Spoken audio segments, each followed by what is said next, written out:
ಕಾಶ್ಮೀರ ಯಾರದ್ದು? ನೀವು ವಿಜಯೋತ್ಸವವನ್ನ ಆಚರಣೆ ಮಾಡಬೇಕಾಗಿರೋದು ಭಾರತ ಗೆದ್ದಿತು ಅನ್ನುವ ಕಾರಣಕ್ಕೆ ಮಾತ್ರ ಅಲ್ಲ. ನ್ಯಾಯ ಎಲ್ಲಿದೆ ಅಂತ ನೋಡಿ. ನಿಮಗೆ ಇದರ ಸ್ಪಷ್ಟ ಇತಿಹಾಸ ಗೊತ್ತಾದಾಗ ನ್ಯಾಯ ಗೆದ್ದಿತು, ಧರ್ಮ ಗೆದ್ದಿತು, ಸತ್ಯಕ್ಕೆ ಗೆಲುವಾಯಿತು ಅಂತ ಗೊತ್ತಾಗ್ತದೆ ನಿಮಗೆ. ಕಾಶ್ಮೀರ ಯಾರದ್ದು? 1947 ಆಗಸ್ಟ್ 15ಕ್ಕೆ ಭಾರತಕ್ಕೆ ಸ್ವಾತಂತ್ರ್ಯ ಬಂತು. ಸ್ವಾತಂತ್ರ್ಯ ಬರುವಾಗ ಪಾಕಿಸ್ತಾನ ಮತ್ತು ಭಾರತ ತುಂಡಾಯಿತು. ಪಾಕಿಸ್ತಾನದ ಇತಿಹಾಸವು ಭಾರತದ ಇತಿಹಾಸವು ಒಂದೇ, ಬೇರೆ ಬೇರೆ ಅಲ್ಲ. ಪಾಕಿಸ್ತಾನಕ್ಕೂ ಭಾರತಕ್ಕೂ ಸ್ವಾತಂತ್ರ್ಯ ಒಂದೇ ದಿನ ಬಂತು. ಅವರು 14ಕ್ಕೆ ಆಚರಣೆ ಮಾಡ್ತಾರೆ, ನಾವು 15ಕ್ಕೆ ಆಚರಣೆ ಮಾಡ್ತೇವೆ. ಎಲ್ಲವೂ ಕೂಡ ಒಂದೇ ನೆಲ. ಈ ನೆಲ ತುಂಡಾಗಬಾರದು ಅಂತ ಹೇಳಿ ತುಂಬಾ ಜನರಿಗಿತ್ತು. ನಮ್ಮ ಹಿರಿಯರು ಸ್ವಾತಂತ್ರ್ಯಕ್ಕೋಸ್ಕರ ಹೋರಾಟ ಮಾಡಿದವರು. ಅವರ ಆಸೆಗೆ ವಿರುದ್ಧ ಆಗ್ಬಾರದು. ಇವತ್ತಿಗೂ ಕೂಡ ಪಾಕಿಸ್ತಾನ ಮತ್ತೆ ಒಂದಾಗಬೇಕು ಅಂತ ನಾವು ಆಸೆ ಪಡ್ತಾ ಇದ್ದೇವೆ. ನಾವಲ್ಲ, ಸೈನಿಕ ಆಸೆ ಪಡ್ತಾನೆ. ಫೀಲ್ಡ್ ಮಾರ್ಷಲ್ ಜನರಲ್ ಕಾರ್ಯಪ್ಪ ಅವರ ಜೀವನ ಚರಿತ್ರೆಯಲ್ಲಿ ನಿಮಗೆ ಸಿಗುತ್ತದೆ. ಕಾರ್ಯಪ್ಪ ಅವರು ಎರಡಾದ ಈ ಭೂಮಿ ಒಂದಾಗಬೇಕು ಅಂತ ಭಾರತದ ಮಿಲಿಟರಿ ತುಂಡಾಗುವಾಗ ಏರ್ಪಾಡು ಮಾಡಿದ ಬೀಳ್ಕೊಡುಗೆಯ ಸಮಾರಂಭದಲ್ಲಿ ಭಾಷಣ ಮಾಡಿದ್ದಾರೆ ಕಾರ್ಯಪ್ಪ. ಯಾವುದೋ ರಾಜಕೀಯ ಪಕ್ಷದ ನೇತಾರ ಅಲ್ಲ, ಸೈನಿಕ ಭಾಷಣ ಮಾಡಿದ್ದಾರೆ. ನಾವು ಇವತ್ತು ತುಂಡಾಗ್ತಾ ಇದ್ದೇವೆ, ಆದರೆ ಮತ್ತೆ ನಾವು ಒಂದಾಗುವ ಕಾಲ ಬರಲಿ ಅಂತ ಕಾರ್ಯಪ್ಪ ಆಸೆ ಪಟ್ಟಿದ್ದಾರೆ. ಪಾಕಿಸ್ತಾನ ಯಾಕೆ ಬರ್ತಿದೆ ಕಾಶ್ಮೀರಕ್ಕೆ? ಕಾಶ್ಮೀರ ನಮ್ಮದಾಗೋದು ಹೇಗೆ? 47ಕ್ಕೆ ದೇಶ ವಿಭಜನೆ ಆಯಿತು. ವಿಭಜನೆ ನಾವು ಕೂಡ ಆಗ್ತೇವೆ. ಈಗ ನನ್ನ ಅಜ್ಜನ ಭೂಮಿ ಇವತ್ತು ವಿಭಜನೆ ಆಗಿದೆ. ಅಪ್ಪ ಚಿಕ್ಕಪ್ಪಂದಿರಿಗೆ ಪಾಲಾಗಿದೆ, ವಿಭಜನೆ ಆಗಿದೆ. ಒಂದು ಕಾಲದಲ್ಲಿ ನಿಮ್ಮ ಕಾರ್ಕಳ ಬೇರೆ ಅಲ್ಲ, ನಮ್ಮ ಪುತ್ತೂರು ಬೇರೆ ಅಲ್ಲ, ಒಂದೇ ಜಿಲ್ಲೆ. ಈಗ ಜಿಲ್ಲೆ ವಿಭಜನೆ ಆಗಿದೆ. ನಾನ್ ಬೇರೆ ಜಿಲ್ಲೆಯವನು, ನೀವು ಬೇರೆ ಜಿಲ್ಲೆಯವರು. ಆದ್ರೆ ನೀವು ನನ್ನನ್ನ ಪ್ರೀತಿಯಿಂದ ಕರೆದಿದ್ದೀರಿ, ಭಾಷಣ ಕೇಳ್ತೀರಿ. ನಮ್ಮಲ್ಲಿ ಯಾವುದಾದ್ರೂ ಕಿತ್ತಾಟ ಇದೆಯಾ? ಒಂದು ನೆಲ ವಿಭಜನೆ ಆದ್ರೆ ಕಿತ್ತಾಟ ಯಾಕೆ ಬೇಕು? ಆಯ್ತು, ನೆಲ ತುಂಡಾಯ್ತು, ಪಾಕಿಸ್ತಾನ ಬೇರೆ ಆಯ್ತು, ಭಾರತ ಬೇರೆ ಆಯ್ತು, ಕಿತ್ತಾಟ ಯಾಕೆ ಬೇಕಿತ್ತು? ಚೆನ್ನಾಗಿ ಬದುಕನ್ನ ಸಾಗಿಸಬಹುದಿತ್ತಲ್ಲ. ಆಗಸ್ಟ್ 15ಕ್ಕೆ ಸ್ವಾತಂತ್ರ್ಯ ಬಂತು. ಆಗಸ್ಟ್ ಕಳೆದು ಯಾವ ತಿಂಗಳು? ಸೆಪ್ಟೆಂಬರ್ ಬಂತು. ಸೆಪ್ಟೆಂಬರ್ ಕಳೀತು, ಅಕ್ಟೋಬರ್ ಬಂತು. ಅಕ್ಟೋಬರ್ 20ಕ್ಕೆ ಪಾಕಿಸ್ತಾನ ಏನ್ ಮಾಡುತ್ತೋ ಗೊತ್ತಾ? ದೇಶಕ್ಕೊಂದು ಸಂವಿಧಾನ ಬೇಕು, ಸಂವಿಧಾನ ರಚನೆ ಆಗಬೇಕು. ದೇಶಕ್ಕೊಂದು ರಾಜಕೀಯ ಸುಭದ್ರತೆ ಬೇಕು, ವೋಟಿಂಗ್ ಆಗಬೇಕು. ಏನು ಮಾಡಬೇಕು? ಯೋಚನೆ ಮಾಡಬೇಕು. ದೇಶದಲ್ಲಿ ಕಾಲಕ್ಕೆ ಮಳೆ ಆಗ್ತಾ ಇದೆಯಾ? ಕೃಷಿ ಸಮೃದ್ಧಿ ಇದೆಯಾ? ಜನರಿಗೆ ಮಾಡಲಿಕ್ಕೆ ಉದ್ಯೋಗ ಇದೆಯಾ? 3 ಹೊತ್ತು ಹೊಟ್ಟೆಗೆ ಹಿಟ್ಟಿದೆಯಾ ಅಂತ ಯೋಚನೆ ಮಾಡಬೇಕಿತ್ತು. ದೇಶದ ಮಕ್ಕಳಿಗೆ ಎಜುಕೇಶನ್ ಇದೆಯಾ? ಎಜುಕೇಶನ್ಗೆ ಏನು ವ್ಯವಸ್ಥೆ ಮಾಡಬೇಕು ಅಂತ ಯೋಚನೆ ಮಾಡಬೇಕಿತ್ತು ಎರಡೂ ದೇಶಗಳು. ಅದರ ಬದಲು ಯುದ್ಧ ಮಾಡೋದ, ಪಕ್ಕದ ರಾಷ್ಟ್ರದ ಮೇಲೆ ಕಣ್ಣು ಹಾಕೋದ, ಭಯೋತ್ಪಾದಕರಾಗೋದ. ಅಕ್ಟೋಬರ್ 20, 2 ತಿಂಗಳು. ಆಗಸ್ಟ್ 15 ಕಳೆದು ಅಕ್ಟೋಬರ್ 20ಕ್ಕೆ ಪಾಕಿಸ್ತಾನದ ಸೇನೆ ಕಾಶ್ಮೀರಕ್ಕೆ ನುಗ್ಗಿ ಬಂತು. ಕಾಶ್ಮೀರ ನಮಗೆ ಬೇಕು ಅಂತ. ಅಷ್ಟಕ್ಕೂ ಕಾಶ್ಮೀರ ಮೌಂಟ್ ಬ್ಯಾಟನ್ ಮತ್ತು ನಮ್ಮ ಅನೇಕ ಹಿರಿಯರ ಉಪಸ್ಥಿತಿಯಲ್ಲಿ, ಮಕ್ಕಳಾಟಿಕೆಯಲ್ಲ, ಸರಿಯಾದ ಕಮಿಟಿ ರಚನೆ ಮಾಡಿ ಆ ಕಮಿಟಿಯ ತೀರ್ಮಾನದಂತೆ ಎಲ್ಲಿಂದ ಎಲ್ಲಿಯ ತನಕ ಭಾರತ, ಎಲ್ಲಿಯಿಂದ ಎಲ್ಲಿಯ ತನಕ ಪಾಕಿಸ್ತಾನ ಅಂತ ಗಡಿ ರೇಖೆ ಚೆನ್ನಾಗಿ ನಡೆದಿತ್ತು, ಎಲ್ಲವೂ ಆಗಿತ್ತು. ಆಗ ಕಾಶ್ಮೀರ ಪಾಕಿಸ್ತಾನದ್ದಾಗಿತ್ತೋ ಭಾರತದ್ದಾಗಿತ್ತೋ? ಭಾರತದ್ದಾಗಿರ್ಲಿಲ್ಲ. ಆಗ ಭಾರತ ಈಗಿನ ಭಾರತ ಆಗಿರ್ಲೇ ಇಲ್ಲ. ಕರ್ನಾಟಕ ಆಗಿರ್ಲಿಲ್ಲ. ಕನ್ನಡ ಮಾತನಾಡುವ ನಾವೆಲ್ಲರೂ ಕೂಡ ಕರ್ನಾಟಕ ಏಕೀಕರಣಗೊಂಡು ನಾವು ಒಂದಾಗಿರ್ಲಿಲ್ಲ. ಕನ್ನಡಿಗರೇ ಒಂದಷ್ಟು ಜನ ಎಲ್ಲರೂ ಮೈಸೂರಿಗೆ ಸೇರಿರ್ಲಿಲ್ಲ, ಮೈಸೂರು ಸಂಸ್ಥಾನ ಅಲ್ಲ. ಒಂದಷ್ಟು ಜನ ಹೈದರಾಬಾದ್ ಸಂಸ್ಥಾನ, ತೆಲುಗು ಮಾತನಾಡುವ ಸಂಸ್ಥಾನ ಜೊತೆ ಕನ್ನಡಿಗರು. ಒಂದಷ್ಟು ಜನ ಮೈಸೂರು ಸಂಸ್ಥಾನ, ಇನ್ನೊಂದಷ್ಟು ಜನ ಕೇರಳೀಯ ಸಂಸ್ಥಾನ, ಇನ್ನೊಂದಷ್ಟು ಜನ ಮುಂಬೈ ಸಂಸ್ಥಾನ. ಹೀಗೆ ಬೇರೆ ಬೇರೆ ಸಂಸ್ಥಾನಗಳು ಹೇಗಿದ್ವೋ ಅದೇ ತರ ಭಾರತದಲ್ಲೂ ಅನೇಕ ಸಂಸ್ಥಾನಗಳು, ದೇಶೀಯ ಸಂಸ್ಥಾನಗಳು ತುಂಡು ತುಂಡು ತುಂಡಾಗಿಯೇ ಇದ್ವು, ಒಂದಾಗಿರಲಿಲ್ಲ. ಅಖಂಡ ಭಾರತ ನಿರ್ಮಾಣ ಆಗದದ್ದು, ಈಗಿನ ಅಖಂಡ ಭಾರತ ನಿರ್ಮಾಣ ಆದದ್ದು 1950 ಜನವರಿ 26ಕ್ಕೆ. ಅದು ಕೂಡ ಗೋವಾ ಬಂದಿರಲಿಲ್ಲ, ಅದೆಲ್ಲ ಬಿಡಿ, ಬೇರೆ ಕಥೆ, ಅದು ಇನ್ನೊಂದು ಯಾವತ್ತಾದ್ರೂ ಹೇಳುವ. ಆದ್ರೆ ಕಾಶ್ಮೀರ ಹೀಗೆ 544ಕ್ಕೂ ಹೆಚ್ಚು ದೇಶಿ ಸಂಸ್ಥಾನಗಳು ಬೇರೆ ಬೇರೆಯೇ ಹೇಗೆ ಆಗಿದ್ವೋ ಹಾಗೆಯೇ ಕಾಶ್ಮೀರ ಕೂಡ ಬೇರೆಯೇ ಆಗಿತ್ತು. ಇಂಡಿಯನ್ ಇಂಡಿಪೆಂಡೆನ್ಸ್ ಆಕ್ಟ್ ಪ್ರಕಾರ ಈ ದೇಶೀಯ ಸಂಸ್ಥಾನಗಳಿಗೆ ಒಂದು ಅಧಿಕಾರವನ್ನ ಕೊಡಲಾಗಿತ್ತು. ಏನ್ ಅಧಿಕಾರ ಅಂದ್ರೆ, ಬೇಕಾದವರು, ಇಚ್ಛೆ ಪಡುವವರು ಪಾಕಿಸ್ತಾನಕ್ಕೆ ಹೋಗಬಹುದಿತ್ತು, ಬೇಕಾದವರು ಭಾರತ ಅಂತ ಅನಿಸ್ಕೊಳ್ಳಬಹುದಿತ್ತು, ಬೇಕಾದವರು ಎರಡೂ ದೇಶಕ್ಕೆ ಸೇರದೇನೆ ಸ್ವತಂತ್ರವಾಗಿ ಉಳಕೊಳ್ಳಬಹುದಿತ್ತು. ಇದು ಇಂಟರ್ನ್ಯಾಷನಲ್ ಲಾ ಕೊಟ್ಟಿರುವ ಅಧಿಕಾರವೇ ಆಗಿತ್ತು. ಇದರಲ್ಲಿ ಯಾವ ತೀರ್ಮಾನವನ್ನ ಯಾವ ಸಂಸ್ಥಾನ ಕೈಗೊಂಡ್ರು ಅನ್ಯಾಯ ಅಲ್ಲ, ಅದು ನ್ಯಾಯಕ್ಕೆ ಬದ್ಧವಾಗಿಯೇ. ಕಾಶ್ಮೀರ ರಾಜ ಹರಿಸಿಂಗ್ನ ಆಳ್ವಿಕೆಯಲ್ಲಿತ್ತು. ಒಬ್ಬ ಹಿಂದೂ ರಾಜ, ಅವನಿಗೆ ಭಾರತಕ್ಕೆ ಸೇರ್ಲಿಕ್ಕೆ ಮನಸ್ಸಿರ್ಲಿಲ್ಲ, ಪಾಕಿಸ್ತಾನಕ್ಕೆ ಸೇರ್ಲಿಕ್ಕೂ ಮನಸ್ಸಿರ್ಲಿಲ್ಲ. ಇಂಡಿವಿಜುವಲ್ ಆಗಿ, ಇಂಡಿಪೆಂಡೆಂಟ್ ಆಗಿ ನಾನು ಇರಬೇಕು ಅಂತ ಯೋಚನೆ ಮಾಡ್ತಾ ಇದ್ದ. ಅವನ ತೀರ್ಮಾನಕ್ಕೆ ಲಾ ಒಪ್ತಾ ಇತ್ತು, ಏನು ಪ್ರಾಬ್ಲಮ್ ಇರಲಿಲ್ಲ.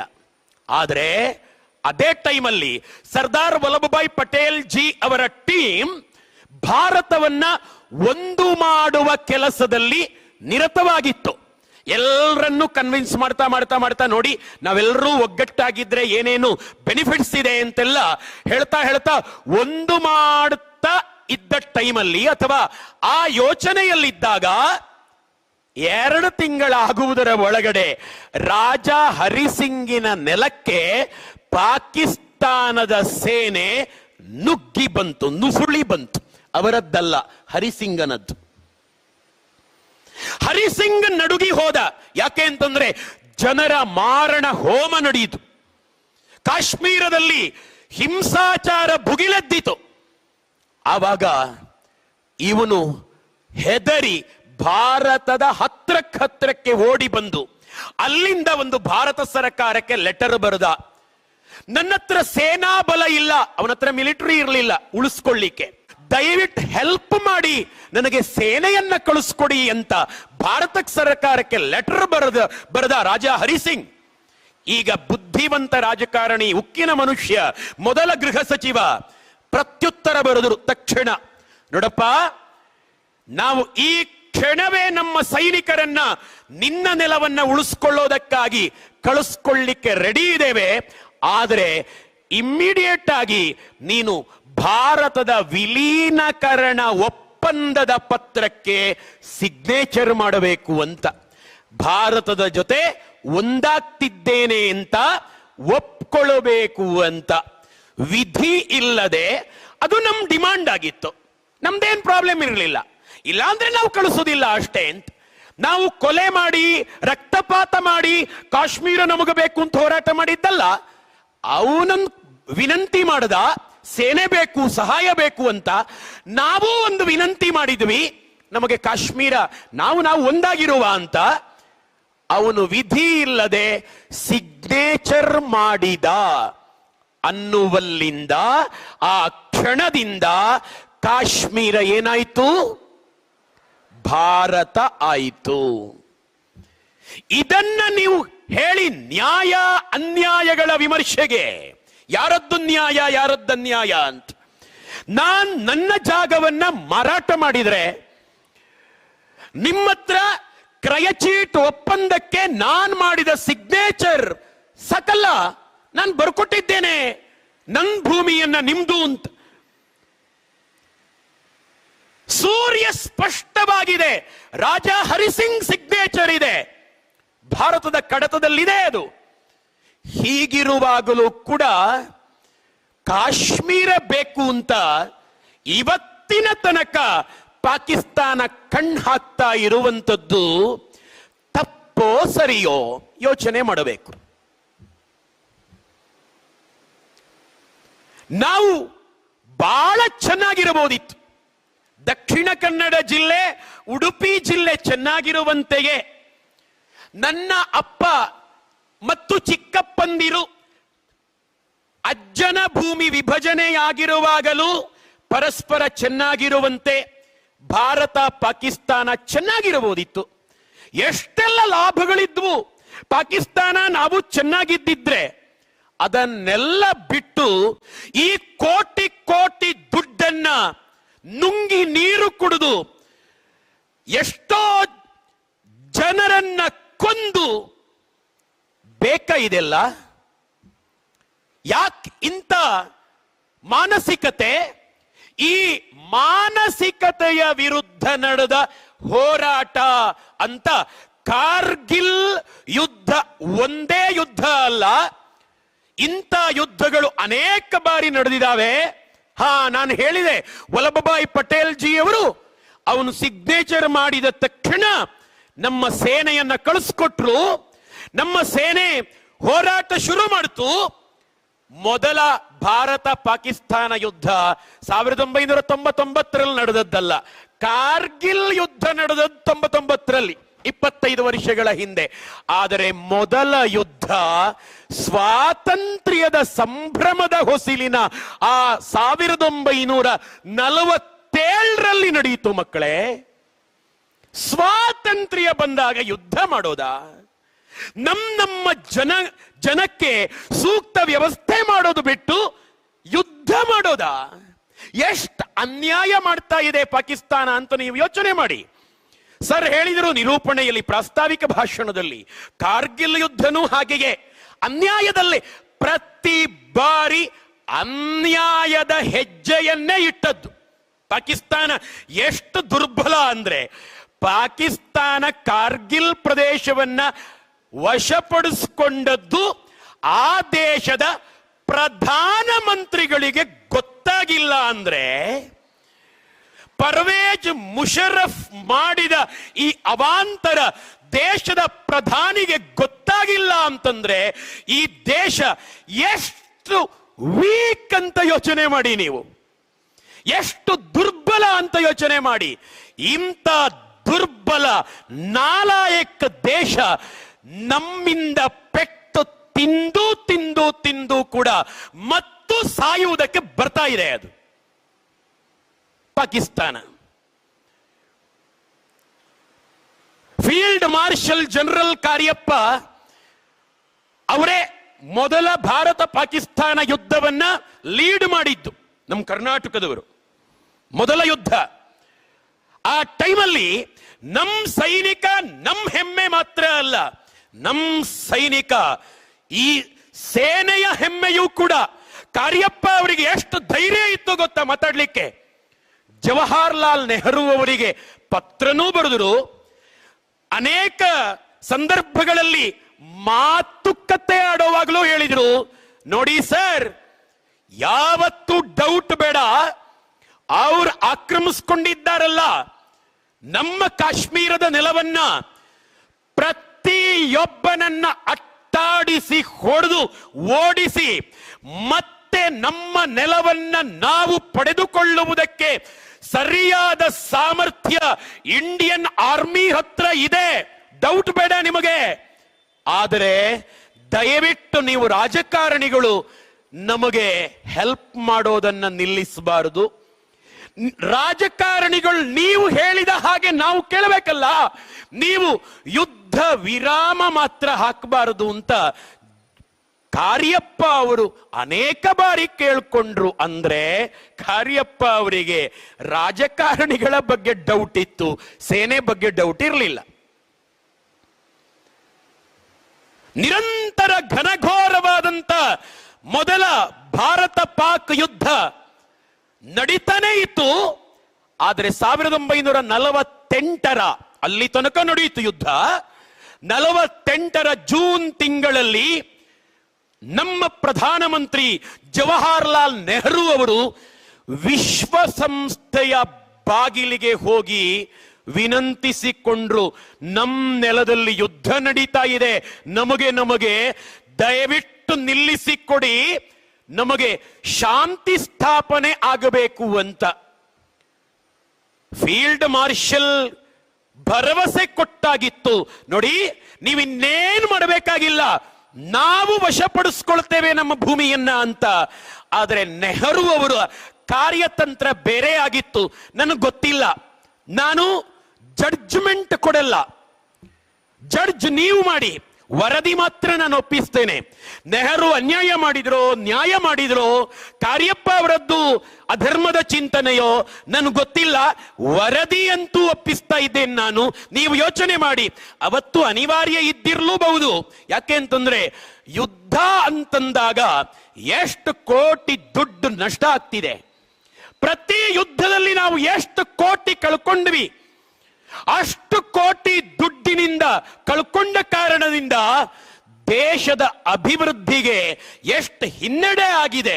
ಈ ಎಲ್ಲ ಯೋಚನೆಗಳು ನೆಹರು ಅವರಿಗೆ ಇದ್ದಿರಲೂಬಹುದು, ಗೊತ್ತಿಲ್ಲ ಯಾವ ಕಾರಣ ಅಂತ. ವಿಶ್ವ ಸಂಸ್ಥೆಯತ್ರ ವಿನಂತಿ ಮಾಡಿಕೊಂಡಾಗ ವಿಶ್ವಸಂಸ್ಥೆ ಆರ್ಡರ್ ಮಾಡಿತು, ತಕ್ಷಣ ಯುದ್ಧ ನಿಲ್ಲಿಸತಕ್ಕದ್ದು. ಖುಷಿ ಪಡಬೇಕು. ಆದರೆ ಎರಡನೆಯ ಸ್ಟೇಟ್ಮೆಂಟ್ ಏನು ಗೊತ್ತಾ? ವಿಶ್ವಸಂಸ್ಥೆ ಹೇಳಿತು, ಯಾರ್ಯಾರು ಎಲ್ಲೆಲ್ಲಿದ್ದೀರೋ ಅಲ್ಲಲ್ಲೇ ಇರತಕ್ಕದ್ದು, ಒಂದು ಹೆಜ್ಜೆ ಮುಂದುವರಿಯುವ ಹಾಗಿಲ್ಲ. ಅಲ್ಲಲ್ಲೇ ನಿಂತವರು ಅವತ್ತು 2024 ಜುಲೈ 26 ತನಕವೂ ಅಲ್ಲೇ ಇದ್ದಾರೆ. ನಮ್ಮ ಕಾಶ್ಮೀರದ ಯಾವ ಭೂಭಾಗಕ್ಕೆ ಅವರು ಅವತ್ತು ನುಸುಳಿ ಬಂದಿದ್ರೋ ಅಷ್ಟು ಭೂಭಾಗ ಇವತ್ತಿಗೂ ಅವ್ರ ಕೈಯಲ್ಲೇ ಇದೆ. ಇವತ್ತು ಅದನ್ನ ಪಾಕ್ ಆಕ್ಯುಪೈಡ್ ಕಾಶ್ಮೀರ್ ಅಂತ ಕರೀತೇವೆ. POK ನಿರ್ಮಾಣ ಆದದ್ದು ಹೀಗೆ. POK ಯಲ್ಲಿಲ್ಲ ಕಾರ್ಗಿಲ್. ಕಾರ್ಗಿಲ್ ಗಡಿ ನಿಯಂತ್ರಣ ರೇಖೆಯಿಂದ ಈ ಕಡೆನೇ ಇದೆ, ನಮ್ಮ ಸೈನಿಕ ಇರಬೇಕಾದ ಜಾಗದಲ್ಲೇ ಇದೆ. ಮತ್ತು ಏನು ಅನ್ಯಾಯ 1999 ಅಂತಂದ್ರೆ ಅಟಲ್ ಬಿಹಾರಿ ವಾಜಪೇಯಿ ಜಿ ಅವರು